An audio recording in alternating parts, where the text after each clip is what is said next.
Amém, graças a Deus.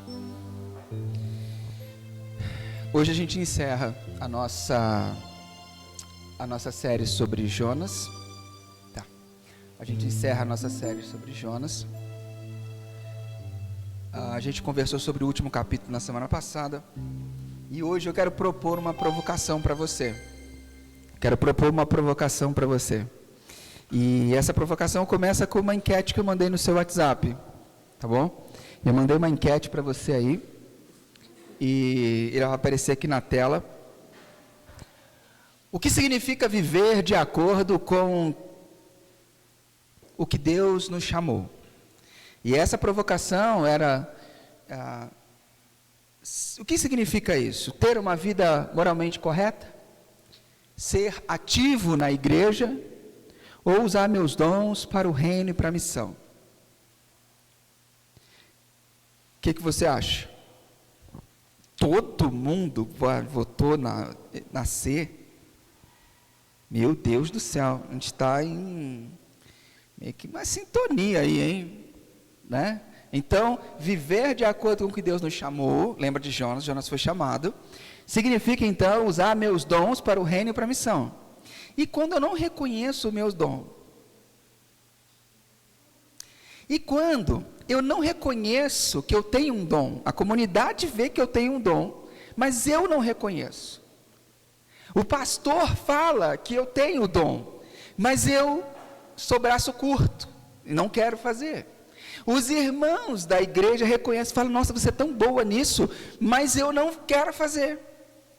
Então, até que ponto isso é verdade? Usar meus dons para o reino de Deus. E se os seus dons forem para fazer algo que você não curte fazer?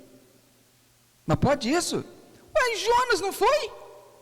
Jonas foi chamado para pregar para uma galera que ele não queria pregar.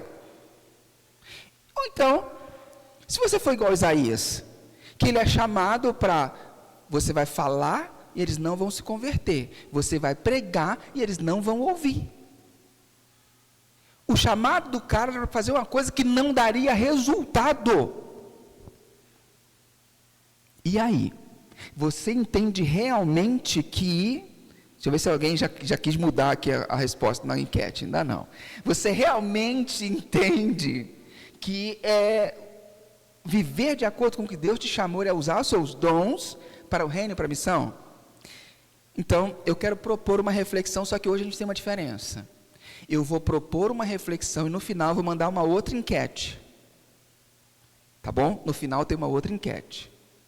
E aí nós vamos mandar, e eu quero ver como é que você vai refletir sobre isso, quero ver como é que você vai reagir. Tudo bem? Pode ser? Vamos lá? Então, seguindo nesse aspecto, nós iniciamos a nossa jornada observando a vida de Jonas, profeta, desobediente, de coração duro, que resistiu ao chamado, fugiu, para não fazer o que Deus tinha pedido para ele fazer, porque ele sabia que Deus era bom e misericordioso, e ele não queria que Deus salvasse o povo de Nínive, né? Será que em algum momento nós somos como Jonas, fugindo para a Espanha, resistindo ao chamado de Deus, preferindo a fuga ao invés de promover a unidade, nos isolando, no conforto da minha casa, no meu conforto? O apóstolo Paulo, em Efésios capítulo 4, apresenta um caminho oposto.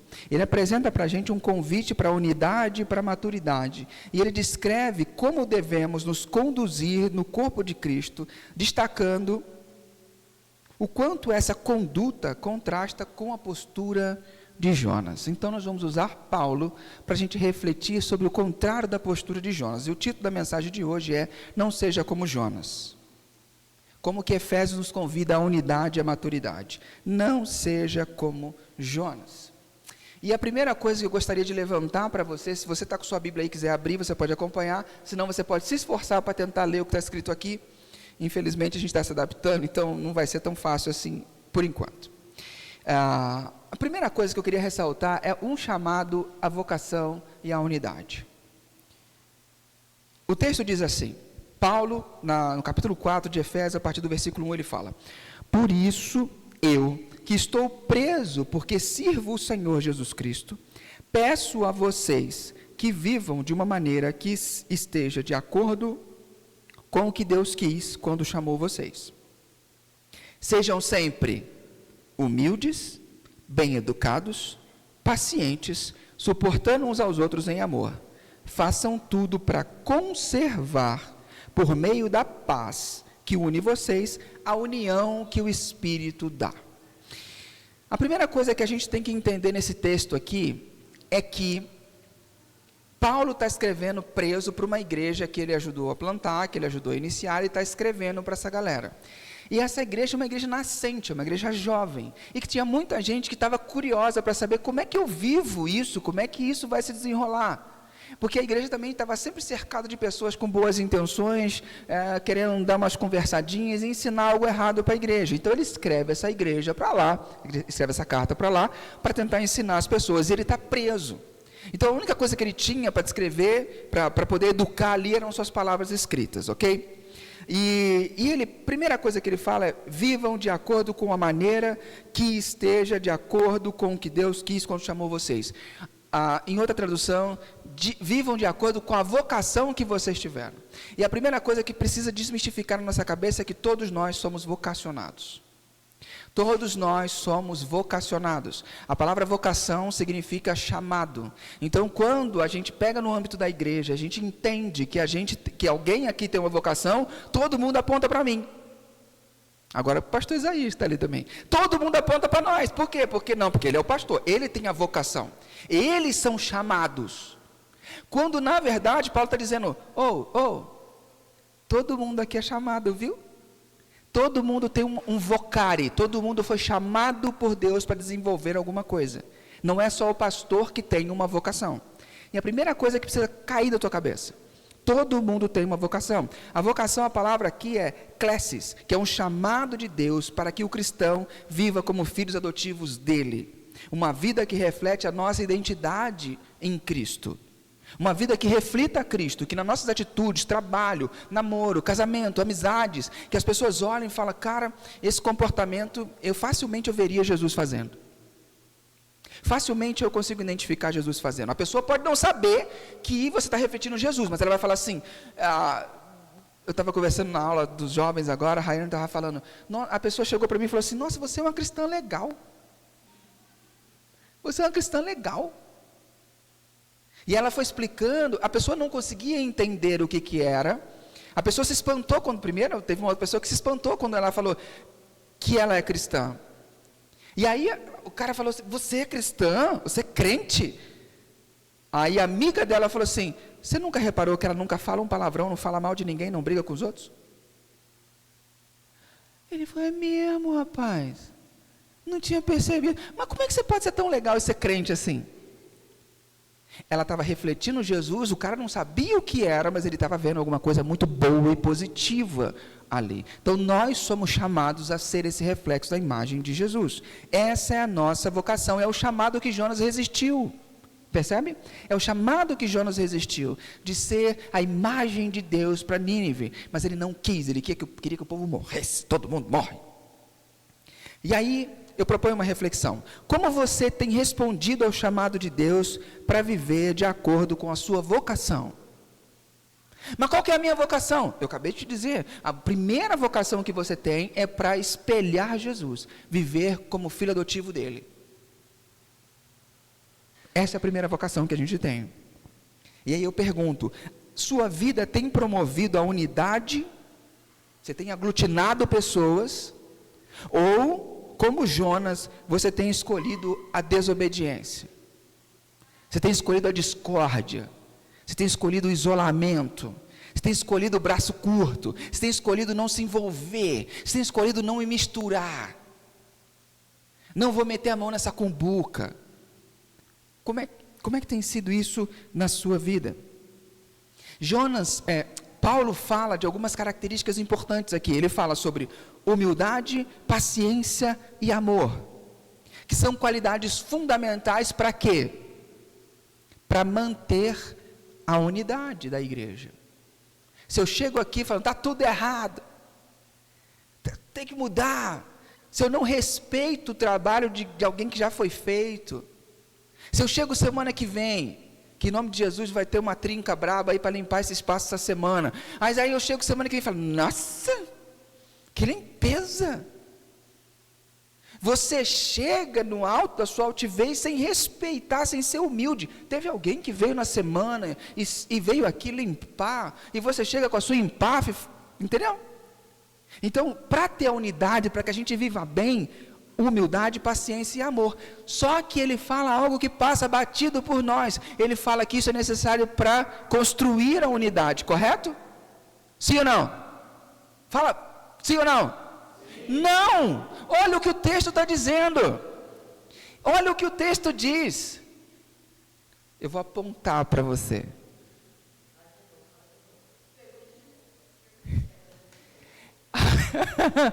A função nossa não é criar a unidade, é manter, é conservar. Essa unidade da igreja, ela já é posta. Por quem? Pelo Espírito Santo de Deus. E ele vai explicar mais aqui na frente, a gente vai entrar nisso. Mas a minha função não é criar a unidade. A minha função, eu não vou me esforçar para criar uma amizade com a Vanessa. Não, eu já tenho uma amizade com a Vanessa, só preciso desenvolver, ela já está ali. Os pontos já estão ali no coração dela, eu só preciso ligar com o que o Espírito Santo está fazendo nas nossas vidas. Eu vou me esforçar para ter uma amizade com o Léo. Não preciso me esforçar para ter já tem uma amizade implícita aqui, porque a gente serve o mesmo Deus, o mesmo Senhor, já temos coisas em comum, eu só preciso manter isso. Eu só preciso chamar ele lá em casa para comer uma pecinha na churrasqueira. Acabou, filho, ganhou o Léo. Ganhou o Léo. É isso, está entendendo? Ah, mas tem nossos jovens lá na igreja. Mateus, Rafaela, Raíssa, Rayane. Eu não tenho contato com eles. Já chamou eles para sair? Já convidou eles para no Outback? Gostaram, né? Olive Garden.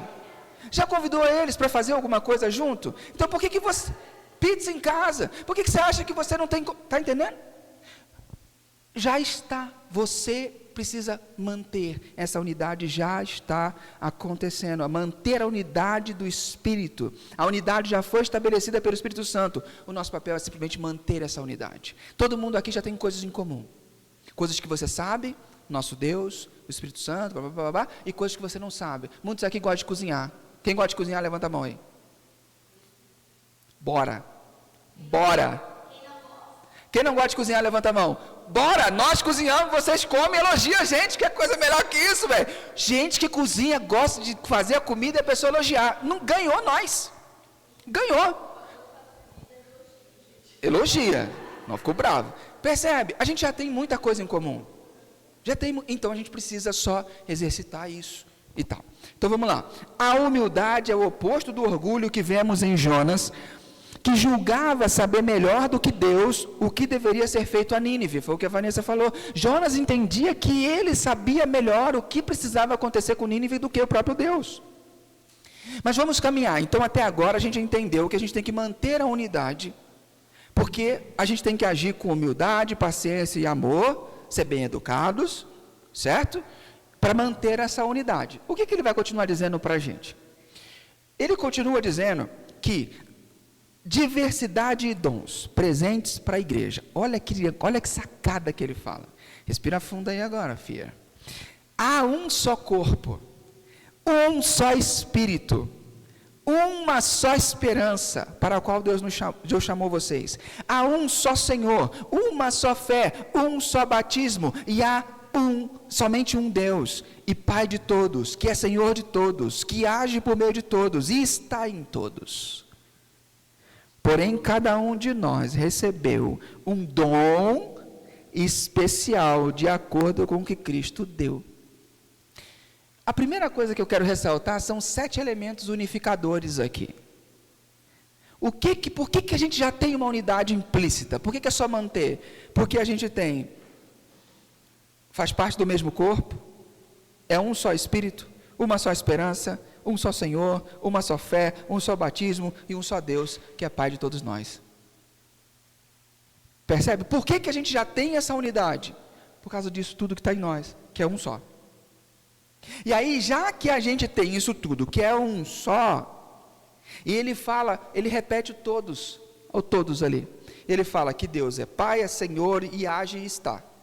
Ele é Pai, é Senhor, Ele age e está em nós. E aí no versículo 7, ali embaixo, porém cada um de nós recebeu um dom. Quando você lê essa palavra dom, o que vem na sua cabeça? Fala para mim. O que é o dom? O que é o dom? É uma habilidade? Uma habilidade? Então podemos dizer que cada um recebeu uma habilidade aqui? Podemos dizer assim? Então cada um recebeu uma habilidade para servir. Seria assim, se o nosso idioma não fosse tão diferente do grego. Em grego, para falar sobre dons, eles usam pelo menos 3 palavras: doreia, carisma e fanerosis. Fanerosis são manifestações espirituais. Você vai ver isso lá na lista dos dons de curar, dons de operar milagres. Aquilo ali não é um dom que a pessoa tem, não é um talento que ela tem. Aquela palavra traduzida como dom, fanerosis, significa manifestação espiritual de Deus. Ele faz quando Ele quer. Por isso que não existe o dom de cura, é dom de curar. Porque o Espírito vem e cura a pessoa. Se alguém tivesse um dom, como é um talento de tocar, se a Rosana pegar o teclado, levar no hospital, ela toca? Sim ou não? Sim. Se alguém que tem o dom de curar for no hospital e pôr a mão em todos os leitos, ela vai curar? Por quê? Porque não está no controle dela. É um fanerosis, é outra palavra. A palavra aqui não é presente, talento. A palavra aqui no grego é doreo, ou doreia. E a palavra doreia significa que a pessoa é um presente. É a pessoa que é um presente. Deu para entender? Então, quando ele fala, porém, cada um de nós recebeu um dom especial de acordo com o que Cristo deu. Esse dom são pessoas. Deus deu o dom para a igreja, e esse dom são pessoas, não são habilidades. E aí ele vai desenvolver, você vai entender, olha só. Ele deu pessoas, doreias, à igreja, para o seu fortalecimento. Só que Jonas, com a sua dureza de coração, negligenciou o privilégio e o presente para o povo de Nínive. Como é que você se encaixa nisso? Primeiro, imagine um time de futebol. Tem zagueiro, meio campo, atacante. Se de repente, o atacante cisma de fazer às vezes do zagueiro, vai dar bom? Os movimentos, a mecânica são diferentes. Então, cada um tem que fazer a sua parte. O atacante joga na parte da frente do campo. O meio de campo literalmente joga no meio do campo. E os zagueiros são os defensores na parte final, defendendo o gol. E por último, o goleiro. É assim que funciona o futebol.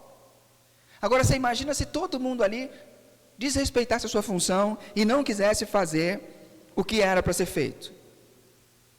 O time só vence se todos trabalham juntos.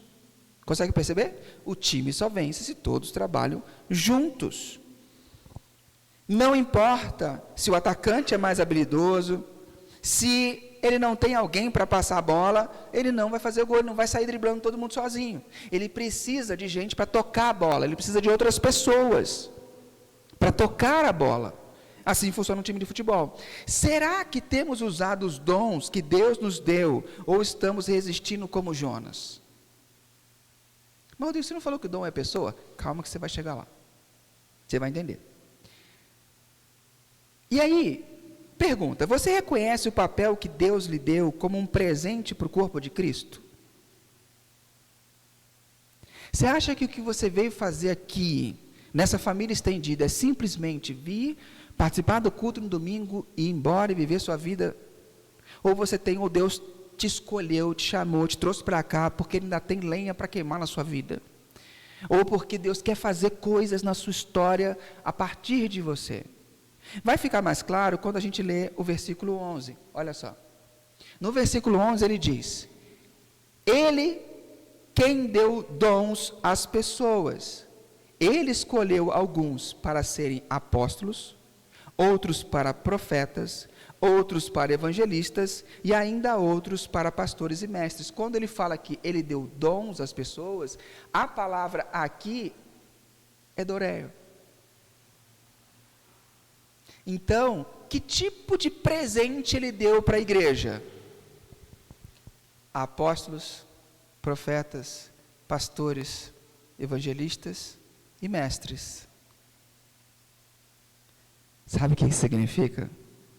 Que você que está aí sentado, você vai se enquadrar numa dessas 5 categorias. Porque Deus te chamou para exercer liderança no corpo de Cristo a partir de um desses prismas. Mas eu digo, apóstolo, não eram aqueles 12 lá? Sim, mas aqui ele não está falando do apóstolo chamado por Jesus, que eram os 11, mais Judas e depois Paulo e Matias. Ele não está falando desses apóstolos que foram eleitos por Jesus, ele está falando de uma categoria de presentes que Deus deu para a igreja, de pessoas que têm uma função determinada, porque ele é um presente para a igreja. Você é um presente para essa igreja. E você vai exercer a sua função de que maneira? A partir do momento que você entende qual desses perfis de liderança é você. A partir desses perfis de atuação você vai exercitar. Como é que são esses perfis? A gente chama isso de ofícios da igreja. Tá? Não são... quando ele fala pastores aqui, não é pastor igual eu sou, igual o pastor Isaías que a gente foi ordenado, botaram a mão em cima da gente, a gente fez seminário. Não é isso. Ele está falando sobre a função, sobre o ofício pastoral. E eu vou te explicar isso com calma, tá?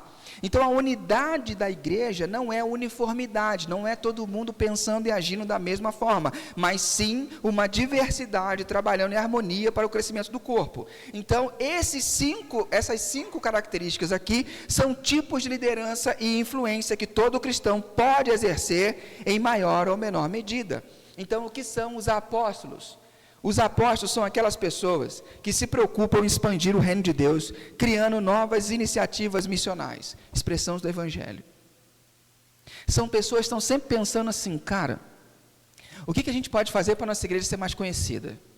O que a gente pode fazer para as pessoas poderem conhecer o evangelho? Será que se a gente fizer um evento assim, se fazer um evento tal, o apóstolo está sempre na fronteira entre a igreja e as pessoas de fora da igreja. Ele está sempre atuando ali, ele quer que a igreja expanda e ele quer fazer um contato entre as pessoas de fora e as pessoas de dentro. Ele está sempre ali tentando promover, pensando em que novas expressões do evangelho a gente pode ter, para poder as pessoas serem atraídas para cá.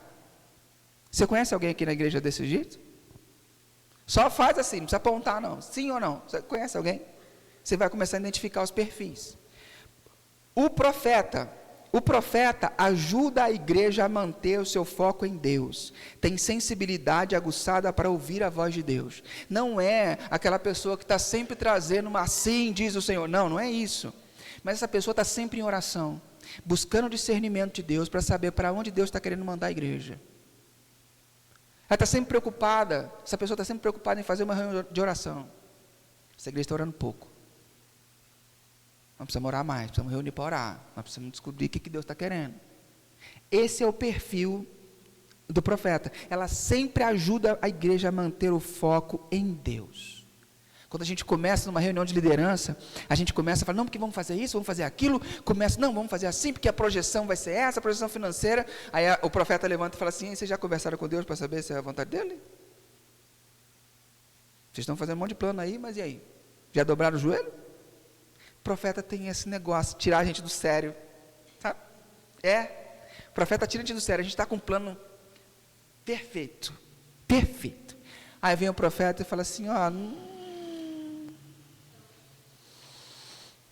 eu não será mesmo que Deus está chamando para isso mesmo? Aí você já desestabiliza, você já põe, é fogo. E o pior é que tem gente que é casado com profeta. Tem gente que é casado com profeta. O cara faz plano. Isso é um pouco característico da esposa. O cara faz plano, fazer isso, aquilo. Acho que não é hora não. Velho, aí mata nós. Mata. Mas o profeta faz isso. O evangelista é aquela pessoa com a capacidade especial de comunicar o evangelho de forma clara e atraente, trazendo pessoas para a fé. É aquela pessoa que vai, quando você vem aqui para inaugurar o espaço, para montar as cadeiras, o cara vai do outro lado para conversar com quem chegou na loja do lado ali. Aí descobre que é o dono do prédio que está na loja do lado. Eu lembro que tinha uma pessoa, um casal na nossa igreja, era a Rita e a Tati. Durante alguns anos elas frequentaram com a gente. E elas pensaram a frequentar a igreja porque quando a gente reunia num espaço chamado Caribe Center, numa sala que era 1/3 disso aqui, a gente reunia domingo de manhã só para conversar e planejar como é que seria a igreja. O Rossini, num dia, na hora do café da manhã, ele saiu, foi andar no Caribe Center. E tinha uma loja de fotografia. E nessa loja de fotografia, era a loja da Rita. E ele começou a conversar com ela, papo vai, papo vem. A Rita e a Tati frequentaram a nossa igreja durante anos. Durante anos, frequentaram a nossa igreja. O evangelista, ele pode não saber, não é que ele é um cara bom, que ele entende tudo, mas ele está sempre tentando contactar as pessoas, está sempre tentando fazer essa ponte. E os pastores? A pessoa que tem um perfil pastoral, esse tipo de influência pastoral, ele tem a tarefa de nutrir. Ele nutrir relacional e emocionalmente, cuidar da comunidade, ajudando ela a amadurecer. É o tipo de pessoa que quando você está doente, você recebe a mensagem dela. E aí, como é que está? Já ouvi o nome sussurrando aqui, já falaram o nome. É o tipo de pessoa que ela não se conforma com o sofrimento alheio. Ela sente o negócio. Ela manda mensagem, ela liga. Você nem lembra mais do problema, mas você não deu relatório dizendo que resolveu. Ela fala, é aquele negócio que você tinha falado? Aí, resolveu. Mesmo que eu estava orando por isso. Essa pessoa que tem um perfil pastoral é uma pessoa que cuida dos outros. Você conhece alguém assim? Conhece alguém na comunidade assim? Ótimo. E as pessoas que têm o perfil de influência de mestres, eles se concentram em transmitir a verdade bíblica de forma clara e compreensível, ajudando a igreja a amadurecer. Vai falar com ele, mano, é Bíblia. Vai falar com essa pessoa, é ensino. O cara gosta da palavra, ele tem gosto, ele lê. Você vai conversar com ele, tem um versículo na ponta da língua para te dar. Esses são os 5 perfis. Você conseguiu se identificar? Você conseguiu se perceber? Tem uns autores, como Alan Hirsch, por exemplo, que ele diz que isso está adormecido dentro da gente. Isso precisa ser despertado. E muitas vezes isso só é despertado quando você se propõe a isso, a se expor a isso. Senão você nunca vai ficar adormecido dentro de você. E quando o seu pastor fala assim, eu vejo potencial em você para isso. Aí você vira as costas e vai para a Espanha? Eu estava em casa com a Sabrina, eu falei assim, caramba, cara, nós precisamos arrumar alguém para organizar essa bagunça lá na igreja lá. Cara, a Dani tem potencial para esse negócio, velho. Podia ser a Dani, né? Peguei só. Dani, o negócio é o seguinte. Estou sentindo aqui, eu acho que é você que tem que organizar. Tem pessoa para ajudar, você topa. É o tempo de ouvir o áudio. É só o tempo de ouvir o áudio. Pastor, pego. Não sei como é que eu vou fazer, mas eu pego. Estou aí. Ela se expõe. Aí no final dessa organização ela fala assim, cara, não é meu chamado, não é minha pegada. Mas ela fez. Mas ela pode chegar no final desse processo e falar assim, cara, eu gostei desse negócio de organizar essa bagaça, eu gostei disso. Descobriu um negócio para fazer. Está entendendo? Agora, quando você não se expõe, a coisa complica. E aí, a gravidade do que Paulo está ensinando é que, para a igreja funcionar de forma saudável e eficaz, esses 5 ministérios precisam operar em conjunto e em equilíbrio. A igreja não pode ter um monte de mestre, ela não pode ter um monte de evangelista. Se ela tem um monte de gente com perfil de evangelista, vai chegar um monte de gente e vai tudo embora, porque não tem ninguém para cuidar, não tem ninguém para ensinar. Então a gente precisa ter todo mundo desenvolvendo o seu papel. Entende? Imagina numa caixa de ferramenta. Uma caixa de ferramenta. Se o martelo tenta fazer o trabalho de uma chave de fenda, o resultado vai ser... Eu já tentei pegar um alicate, a única ferramenta decente que eu tenho é um alicate de pressão em casa. Então, tudo que eu vou fazer é com alicate de pressão. Então, tirar parafuso, tudo que eu vou fazer é com alicate. E quem tem essa experiência magnífica sabe a zona que é. Não dá, ele não foi criado para aquilo, mas você quer pegar um parafuso Phillips e tentar tirar com o alicate. Não vai sair, sai com a faca, mas com o alicate não sai. Não dá, você, entendeu? Existe alguém aqui na igreja que Deus já levantou para fazer esse papel. Nós temos um lema aqui na igreja: se não há ministério, se não há dom, não há chamado, não há o ministério. A gente nunca vai começar nada com alguém tampando o buraco. Às vezes eu chamo as pessoas para testar. Aí umas pessoas gostam e ficam apaixonadas pelo que faz, né, Rafaela? Aí começa a cuidar de criança. E começa a fazer bem feito. Acaba o material, ela cria o material, ela cria a aula. Muitas vezes, você não sabe, mas seus filhos estão sendo cuidados por ela, ela pega, se o material não está bom, ela refaz. Ela fica brava quando as crianças faltam, que ela teve um trabalhão para aprontar a aula e você não avisou que não ia vir. E está certa. Material acabou. Eu só fui lembrar que o material acabou, acho 2 ou 3 semanas depois. E a Rafaela estava lá fazendo as aulas.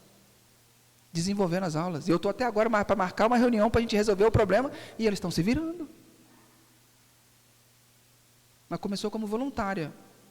Simplesmente voluntária. Percebe? Quando eu perguntei para ela, vou te expor mesmo. Quando eu perguntei para ela na virada do ano se ela ia continuar, ela não pensou 2 vezes. Porque os voluntários, eu pergunto, você quer continuar e tal, para salvar a minha vida e tal? Ela não pensou 2 vezes. Não pensou 2 vezes. Então, tudo o que a gente faz, se tem o chamado, tem o ministério. Se não tem alguém chamado, não tem o ministério. Às vezes essa igreja está faltando acontecer alguma coisa porque você não levantou, porque você não despertou, porque você não está fazendo. A igreja não tem reunião de oração. Não tem reunião de oração. Por quê? Porque você está sentado aí e você não organizou. Está esperando que eu organize. Percebe? A gente só cresce e amadurece quando esses perfis de liderança estão todos atuando dentro da igreja. E aí, quando a gente percebe que esses caras são presentes de Deus, a gente lembra que o maior presente que Deus deu para a igreja foi Jesus. Jesus é o maior presente que a gente podia ter, porque Cristo, ele não fugiu da missão. Ele cumpriu plenamente. Aonde Jonas falhou, Jesus triunfou, indo até a cruz por nós. Ele não fugiu para a Espanha, ele foi até o fim. Ele não apenas nos resgata, mas também nos capacita a viver uma vocação de unidade e serviço. Jesus, em sua infinita graça, nos chama a sair da nossa desobediência, do nosso braço curto, da nossa zona de conforto, da dureza do nosso coração como Jonas, e nos convida para a plena maturidade nele. Você já aceitou esse presente na sua vida? Se eu fosse falar sobre a atuação de dom na igreja aqui, a gente ia até amanhã, porque o dom na igreja tem uma função terapêutica muito forte. Ela tem uma função de mostrar para você quem você é. Vou abrir um parênteses. Você na sua empresa pode ser o manda-chuva, o bambambam. Pode ser a doutora que tem cargo na OAB, mas aqui você vem na igreja com humildade e vai limpar chão. Então você não é tudo o que dizem que você é lá fora. A igreja te ajuda a entender quem você é. Então, quando você exercita o seu dom na igreja, você tem um equilíbrio entre a pessoa e a persona. Você não é tudo aquilo que as pessoas lá fora falam, e você não é tão pequeno quanto as pessoas lá fora falam. Eu lembro de um caso que um pastor foi pregar numa igreja e tinha um manobrista. E aí o manobrista chegou e falou assim: ô pastor, o senhor é o convidado da noite? Sou convidado. Quer deixar o carro aqui? Eu peço um dos nossos dos voluntários para estacionar seu carro. O cara saiu do carro, ele pediu um voluntário, botou, foi estacionar o carro. O senhor pode vir por aqui, o senhor chega até aqui, aqui, a partir daqui, a nossa equipe vai levar o senhor para a sala de meditação, sala pastoral, onde o senhor vai esperar para começar o culto, eles vão te receber lá, tá bom? Eu posso fazer mais alguma coisa para o senhor, e tal, isso, aquilo, blá, blá, blá, blá. Não, tá tudo bem? Então, Deus abençoe, boa pregação, que Deus te acompanhe. Aí o cara chegou lá na salinha, ela falou assim, o pastor da igreja que estava esperando ele lá, falou assim: cara, você tem um treinamento aqui para servos, hein? Rapaz, negócio de louco aqui, hein? Bom demais. Eu falei assim: por quê? Cara, encontrei um cara ali, um senhor, me tratou bem pra caramba, esse cara humilde, hein? Ele é o juiz da cidade. Percebe? Lá no tribunal, ele é o cara que prende e manda soltar. Na igreja, ele é o cara que ajuda a guardar carro. Os dons, você exercer o seu dom na igreja, faz um equilíbrio na sua personalidade, um equilíbrio entre a pessoa e a persona, entre quem você é de fato, quem Deus entende que você é, e a persona, o que as pessoas dizem que você é. Fecha parênteses. 3. Crescimento e maturidade. Então, pega, como diz, pega essa ideia, aquelas funções lá, os perfis de liderança agindo todo mundo junto, certo? Aí, por que Deus deu deu Doreias para a igreja, presentes para a igreja, cada um no seu chamado? Por que Ele fez isso? Ele fez isso para preparar o povo de Deus para o serviço cristão, a fim de construir o corpo de Cristo. Desse modo, todos nós chegaremos a ser um na nossa fé e no nosso conhecimento do Filho de Deus. E assim, seremos pessoas maduras e alcançaremos a altura espiritual de Cristo. Então, não seremos mais como crianças, arrastadas pelas ondas e empurrados por qualquer vento de ensinamento de pessoas falsas. Essas pessoas inventam mentiras e, por meio delas, levam outros para caminhar errado. Esses tipos de liderança têm um propósito. Qual é o propósito? Preparar o povo de Deus para o serviço cristão, construir o corpo de Cristo. O corpo de Cristo não é aqui dentro. O corpo de Cristo está espalhado em todo lugar. Quando eu entendo o meu perfil, entendo a minha atuação, isso me capacita e capacita todos nós, com a troca que nós temos, para eu poder exercitar essa influência aqui dentro e lá fora. E lá fora. E isso me deixa uma pessoa madura. Tem gente que erra na vida ainda porque é imaturo, mas essa é a função de todos nós ocuparmos o nosso espaço, que somos chamados. Vai fazer a igreja ser madura. O que Paulo está dizendo? Paulo está dizendo o seguinte: eu não vou conseguir ser o pastor que eu consigo ser, se você aí que está sentado no banco, não exercitar o seu dom, o seu talento, não for o presente para a igreja que a igreja precisa, que Deus te chamou. Se você não fizer a sua função, eu não consigo fazer e ser o melhor, a minha melhor versão. Está entendendo? Porque nós somos um corpo. Não adianta eu só fazer, eu não vou conseguir ter a minha melhor versão se você não identificar o seu perfil de atuação e desenvolver o seu dom.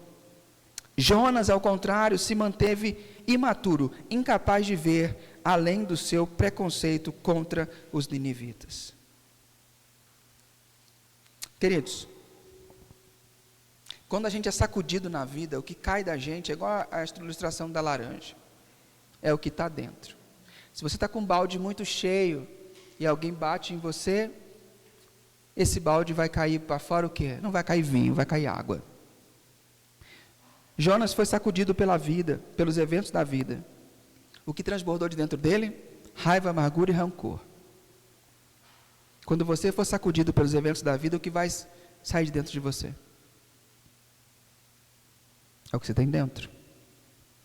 Simples assim.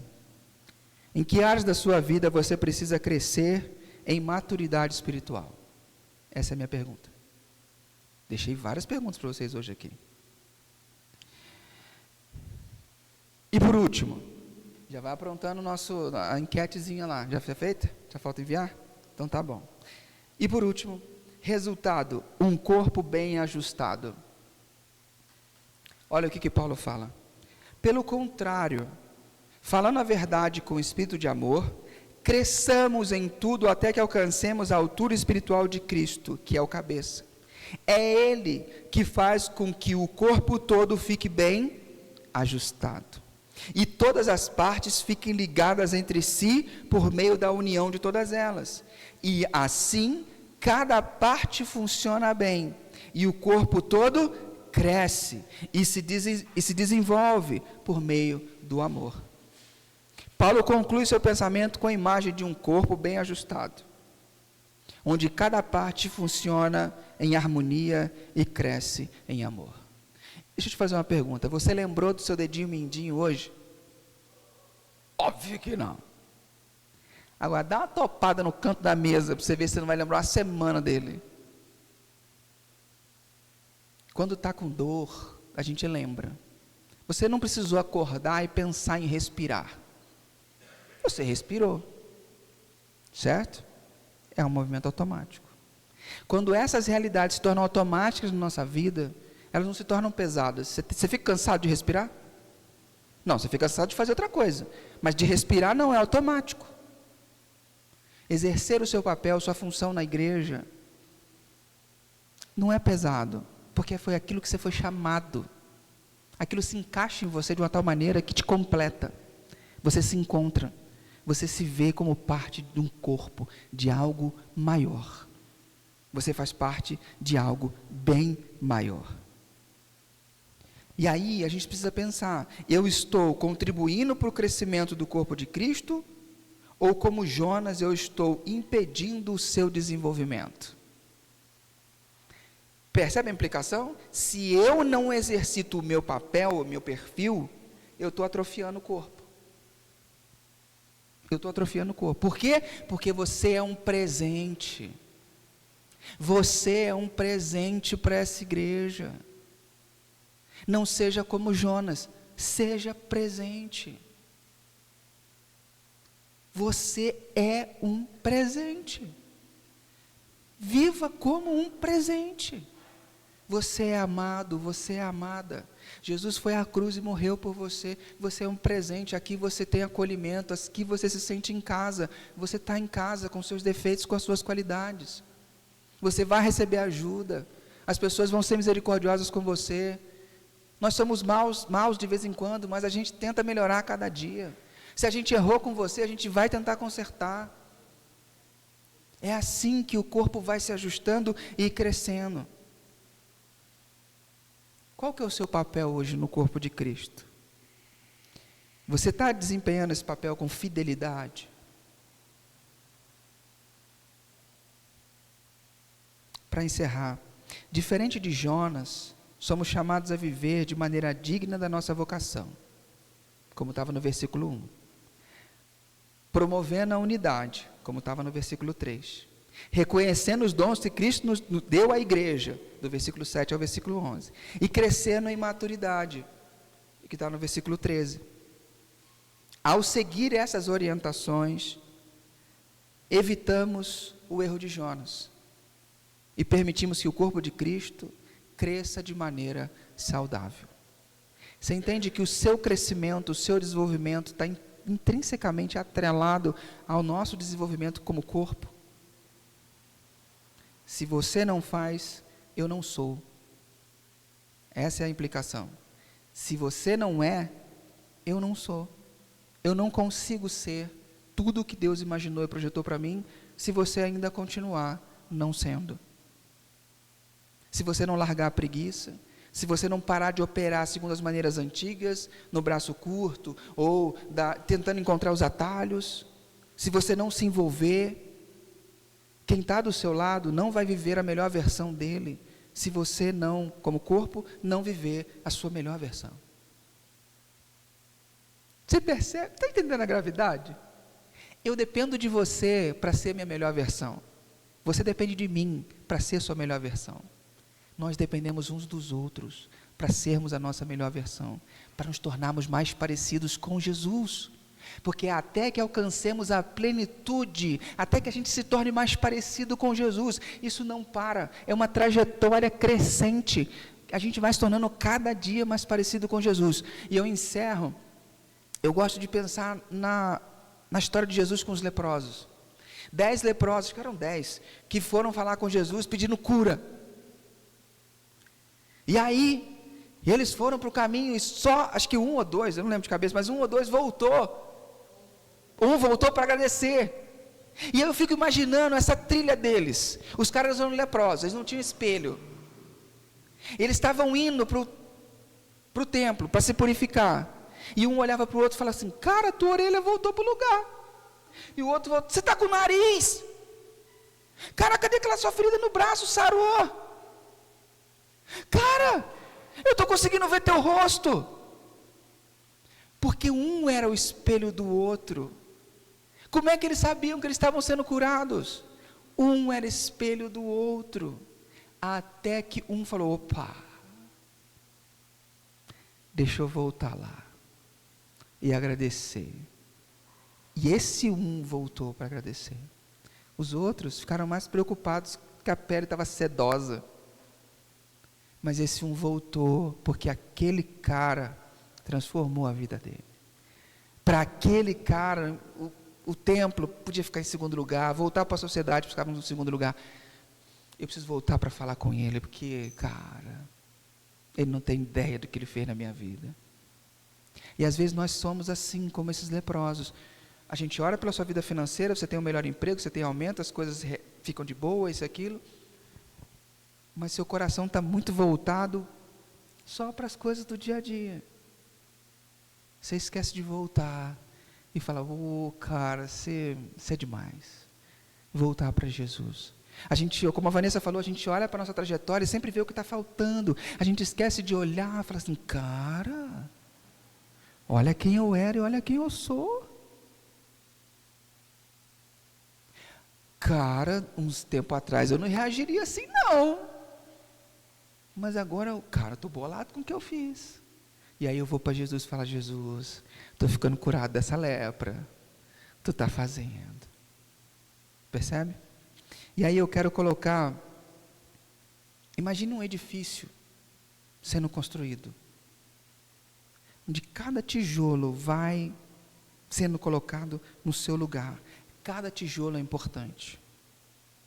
Se um dos tijolos se recusar a entrar, não quero ser parte dessa parede, não vou fazer, não quero ficar nessa parede, o edifício vai ficar incompleto. Essa parede só é perfeita porque todos os tijolinhos estão no seu lugar. Aí ela fica firme. E aí eu quero mandar uma enquete para você meditar e responder. Medite e responda. Como você tem contribuído para a edificação e unidade do corpo de Cristo, a igreja? Opção 1. Através dos dons que Deus me deu, atuo diretamente no serviço cristão. 2. Tenho me esforçado para manter a paz e a união com meus irmãos, mesmo em momentos difíceis. 3. Ainda estou buscando entender quais são os meus dons e como posso usá-los na igreja. E 4. Sinto que preciso melhorar a minha participação e contribuição. Merece uma reflexão. Conseguiu enviar? Enviou? Isso merece uma reflexão sua. Você nem precisa responder agora, mas merece você pensar nisso. Como você tem contribuído para a edificação e unidade do corpo de Cristo? Através dos dons que Deus me deu, atuo diretamente no serviço cristão, tenho me esforçado para manter a paz e união com meus irmãos, mesmo em momentos difíceis. Ainda estou buscando entender quais são os meus dons e como posso usá-los na igreja. E por último, sinto que preciso melhorar minha participação e contribuição. Hoje, eu não vou orar por você. Você vai orar. Eu quero te dar 1 minuto para você meditar, para você responder a Deus sobre tudo aquilo que Deus falou com você na manhã de hoje. E dar uma resposta objetiva para Deus. Eu sei que Ele provocou você, eu sei que Ele incomodou você, eu sei que alguma coisa mexeu aí dentro. Mas você precisa falar para Ele, mesmo que seja, estou indo para a Espanha, mas fala com Ele. Não se esconda no porão do navio. Fale com Ele. 1 minuto, depois nós vamos orar.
Pai querido, eu peço que o Senhor ouça a oração do teu povo.